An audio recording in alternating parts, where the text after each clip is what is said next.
यह प्रश्न होता है कि अजंत पुल्लिंग का परिचय दीजिए। अजंत पुल्लिंग के परिचय और अगर हम अजंत की संधि विच्छेद करें तो सबसे पहले बात यह है कि व्याकरण में अजंत पुल्लिंग शब्द, तो अजंत को जब हम कहते हैं तो अजंत में हम संधि विच्छेद करते हैं तभी इसका अर्थ आ जाता है। कैसे? अच धन अंत, अच कहते हैं स्वरूप, तो आ ई आई उण के आ से लेकर के ये उठ के जा तक, आई उठ जो सूत्र है इसके जा तक जो है ये अच प्रत्याहार बनता है। तो आ ई उ री री ए ओ ऐ यौ ये सभी स्वर होते हैं। तो अच अंत यस्य अथवा ऐसा, तो वो अजंत होगा। अच है अंत में जिसके ऐसे शब्द, अच का अर्थ हो गया स्वर, आ ई उ री री ए ओ ऐ औ यही स्वर होते हैं। तो ये अच है और यही इन्हीं को स्वर कहते हैं, और ये जिस शब्द के अंत में होंगे वो अजंत होगा। ठीक है? तो और अगर हम अब उसमें अजंत पुल्लिंग भी हो सकता है, स्त्रीलिंग भी हो सकता है और नपुंसक लिंग भी हो सकता है। तो अजंत पुल्लिंग को कहने के लिए पुल्लिंग में क्या है? पुम धन लिंग, पुमान जिससे बनता है पुम शब्द से, तो पुम शब्द पुम धन लिंग, यहाँ पुरुष को जो है जो शब्द, तो यहाँ पुम धन लिंग में ये पक्षवान होकर के पुल्लिंग शब्द बनता है। इसका संधि विच्छेद ये है। अच धन अंत, इसका विच्छेद ये हो गया अजंत। अपुन धन लिंग पुल्लिंग इसका हो गया। इसका अर्थ क्या हो गया? अर्थात वो अजंत शब्द जो पुरुष का बोधक हो, वो पुल्लिंग को बताता हो, तो वो पुल्लिंग शब्द हो जाता है।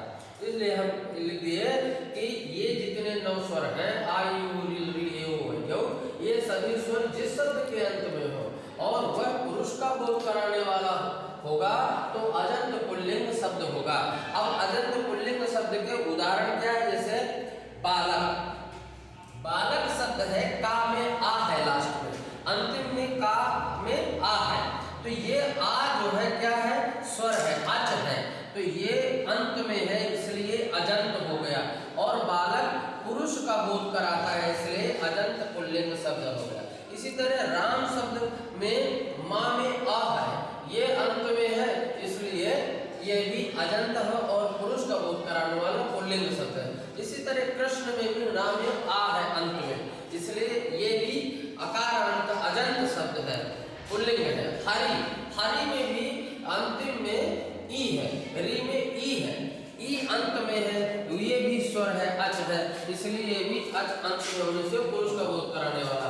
भानु भी जो है ऊ अंत में है, ये नु में ऊ, ये भी स्वर है और ये अच है, तो ये भी अजंत हो गया। और ये सूर्य का बोधक है, वो पुरुष का गायन कराने वाला है, इसलिए ये भी पुल्लिंग है। इसी तरह से पितृ शब्द है। पितृ शब्द में पिता पितरों की तरह ऐसा बनता है, री है अंत में, ये भी री क्या है?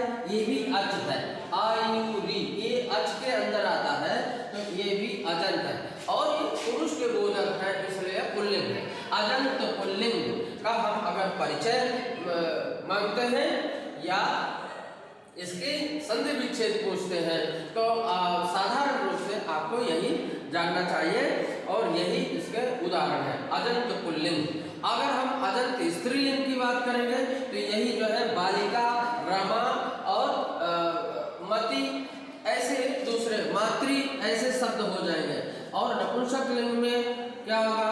जो इनसे दोनों से भिन्न है, पुल्लिंग और स्त्रीलिंग से, उसमें जैसे वन है, फल है, इनका ये किसी पुरुष और स्त्री का बोध नहीं कराते हैं, उसमें भी आकार है अंत में, तो बनम बने बनानी, फलम फले फलानी, ऐसे जो है ये स्वरूप चलता है। तो अजंत पुल्लिंग प्रकरण में यह इसलिए सबसे पहले राम शब्द को हम बताते हैं, क्योंकि अच में सबसे पहला आ आता है, अकारांत जो है पुल्लिंग। राम शब्द जो है रामः, रामौ, रामा जो बनता है, तो अजंत पुल्लिंग में सबसे पहले राम शब्द का यहाँ प्रकरण में व्याकरण में आता है। तो इस तरह से अजंत पुल्लिंग का परिचय और संधि विच्छेद ऐसा जानना चाहिए यदि कहीं भी कोई प्रश्न करता है। धन्यवाद। वंदे मातरम।